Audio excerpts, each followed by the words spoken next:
Station वाली शाही बिरयानी। ये कहानी है रामपुर हॉल्ट नाम के एक छोटे से रेलवे स्टेशन की। यहाँ गाड़ियाँ कम रुकती थी और मक्खियाँ ज्यादा उड़ती थी।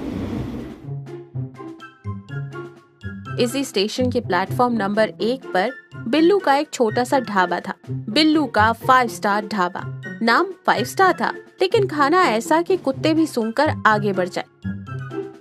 बिल्लू परेशान था। उसका समोसा और कचौड़ी का धंधा चौपट हो चुका था। कहानी शुरू होती है एक उमस भरी दोपहर से। दोपहर के 2 बज रहे थे। ट्रेन के आने में अभी 3 घंटे बाकी थे। बिल्लू अपनी कढ़ाई के पास उदास बैठा था। पास ही रामू चाय वाला कुल्हड़ धो रहा था।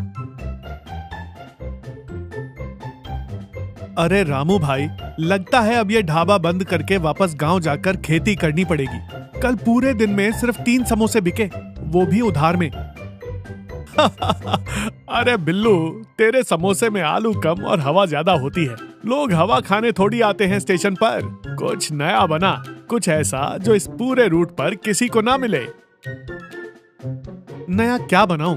चिकन मटन बनाने के पैसे नहीं है और पनीर तो सोने के भाव बिक रहा है। मेरे पास बचा क्या है? बस ये 5 किलो गोभी है जो कल मंडी से सस्ती मिली थी। अब इसका क्या अचार डालूं? तभी बिल्लू के दिमाग की बत्ती जली। उसने गोभी के एक बड़े फूल को उठाया और गौर से देखा।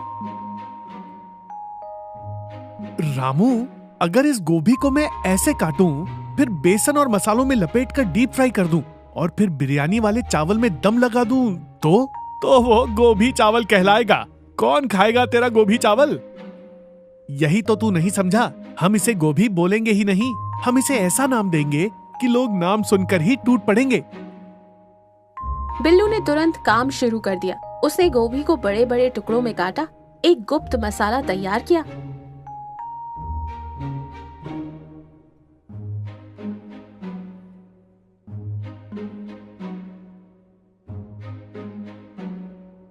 जिसमें नमक और लाल मिर्च ज्यादा थी। गोभी को तलकर एकदम कुरकुरा और लाल कर दिया। फिर चावलों के बीच छिपाकर दम लगाया। महक उड़ी तो रामू के भी मुंह में पानी आ गया।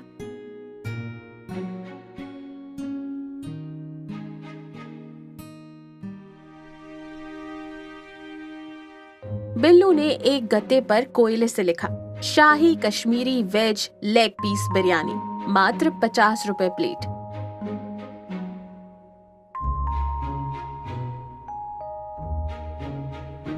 अगले दिन शहर के मशहूर कपड़ा व्यापारी सेठ पूरन मल अपनी ट्रेन का इंतजार कर रहे थे। सेठ जी खाने के बेहद शौकीन थे, लेकिन कंजूस इतने कि चाय में से मक्खी निकालकर चाय पी जाते थे। उनकी नाक में बिरयानी की खुशबू गई।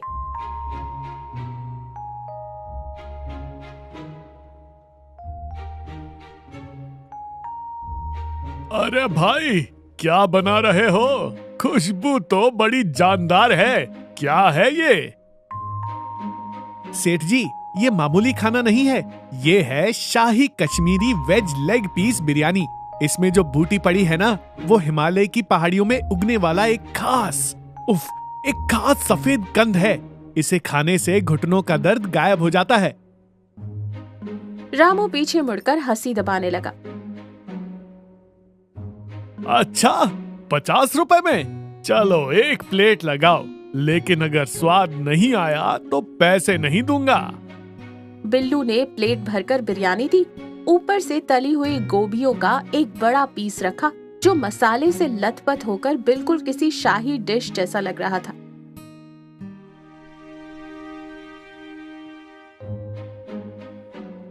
सेठ जी ने एक निवाला खाया। गोभी का क्रंच और मसालों का तीखापन, सेठ जी की आंखें खुली की खुली रह गई। अरे वाह, बिल्लू बेटा मान गए। ये तो ना पनीर है ना आलू है, यह तो गजब है। क्या नाम बताया? कश्मीरी कंद? जी सेठ जी, बहुत मुश्किल से मिलता है।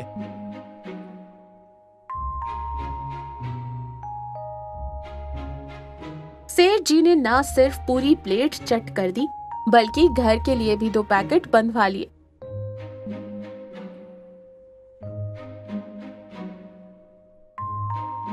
जाते जाते उन्होंने स्टेशन मास्टर को भी बता दिया कि बिल्लू ने कोई अमृत बनाया है।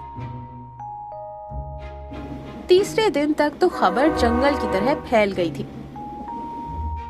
लोग ट्रेन से उतरकर पानी बाद में पीते, पहले बिल्लू की दुकान ढूंढते।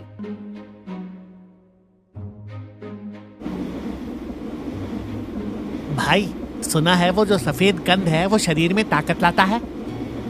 अरे नहीं, मैंने सुना है ये कोई विदेशी सब्जी है जो सिर्फ इसी स्टेशन पर मिलती है। भीड़ इतनी बढ़ गई कि बिल्लू को सांस लेने की भी फुर्सत नहीं थी। रामू अब चाय छोड़कर बिल्लू की मदद कर रहा था।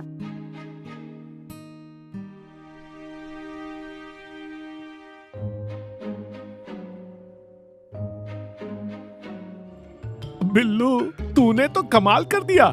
लेकिन यार, मंडी में गोभी का भाव बढ़ गया है।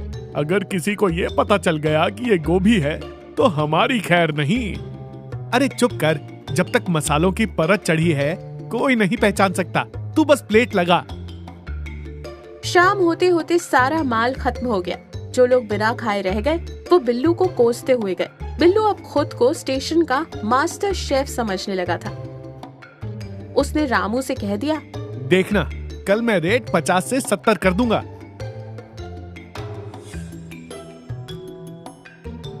चौथे दिन एक गड़बड़ हो गई।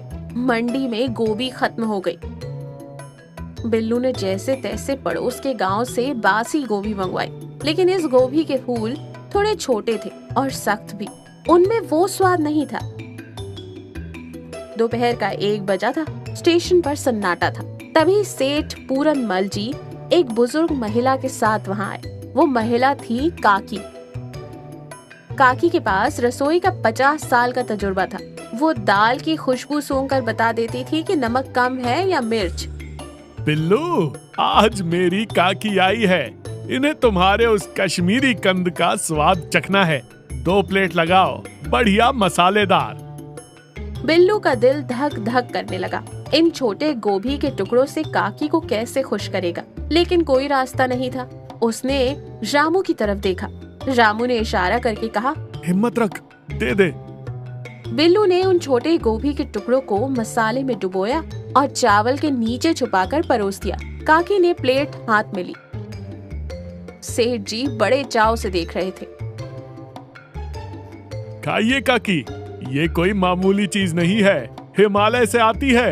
काकी ने एक निवाला मुंह में डाला, चबाया। उनके चेहरे के भाव बदल गए। उन्होंने खाना बंद कर दिया। बिल्लू के माथे पर पसीना आ गया। क्या हुआ काकी, मजा आया ना? काकी ने धीरे से अपनी पानी की बोतल उठाई और प्लेट में से उस शाही टुकड़े को हाथ में लिया। सबके सामने उन्होंने उस टुकड़े पर पानी डालकर उसे धोना शुरू कर दिया। मसाला धुल गया, बेसन बह गया और राज खुल गया। एक छोटा सफेद उबला हुआ गोभी का फूल। पूरनमल, यही है तेरा कश्मीरी कंद। सेठ पूरनमल का मुंह खुला का खुला रह गया। रामू धीरे से चाय के ग्लास समेटने लगा।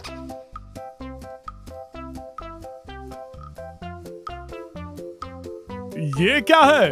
ये तो गोभी है। अरे बिल्लू, तूने मुझे धोखा दिया। 70 रुपए लेकर 10 रुपए वाली गोभी खिला रहा है। सेठ जी ने अपनी चप्पल उतारने की तैयारी कर ली। रुक, तुझे बताता हूँ। अभी स्टेशन मास्टर को शिकायत करता हूँ। वो चिल्लाए। सेठ पूरनमल गुस्से से लाल हो रहे थे। तभी काकी जोर से हंसी। अरे पूरनमल, रुक जा, इतना गुस्सा क्यों कर रहा है? और क्या करूं काकी, इसने हमें ठगा है। ये चीटिंग है। हाँ, इसने नाम बदलकर बेचा वो गलत है, लेकिन एक बात बता, कल तक तू इसे कितने चाव से खा रहा था, तब इसका स्वाद कैसा था? सेठ जी सोच में पड़ गए। मतलब स्वाद तो बढ़िया था, लेकिन घर में जब मैं गोभी बनाती हूँ तो तू नाक मुंह सिकोड़ता है, लेकिन इस लड़के ने उसी मामूली गोभी को अपनी मेहनत और हुनर से इतना शानदार बनाया कि तूने उसे अमृत समझ लिया। इसका झूठ गलत है, लेकिन इसके हाथ में जादू है। काकी बिल्लू की तरफ मुड़ी। इधर आ बेटा। बिल्लू डरते डरते पास आया। माफ कर दो काकी, धंधा नहीं चल रहा था इसलिए ऐसा किया। कोई बात नहीं, लेकिन आगे से ग्राहकों को कभी धोखा मत देना। अगर तू सच बताकर बेचता कि ये दुनिया की सबसे बेस्ट गोभी बिरयानी है, तो भी लोग तेरे हुनर के लिए आते। ये बिरयानी सच में लाजवाब है। सेठ पूरनमल का गुस्सा शांत हो गया। उन्होंने फिर से अपनी प्लेट की तरफ देखा। भूख तो लग रही थी।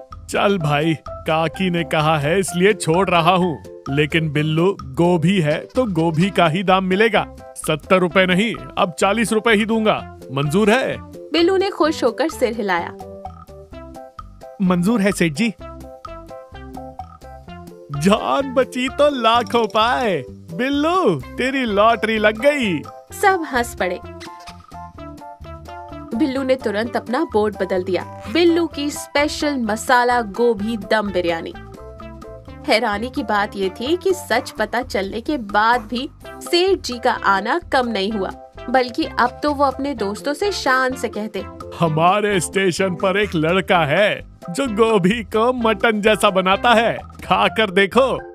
इस कहानी से ये सीख मिलती है कि हुनर की कद्र होती है। कोई भी चीज मामूली नहीं होती, उसे पेश करने का तरीका उसे खास बनाता है। और झूठ के पाँव नहीं होते, वो कभी न कभी पकड़ा जाता है। अपनी कला पर भरोसा रखें, सच बोलकर भी दिल जीते जा सकते हैं।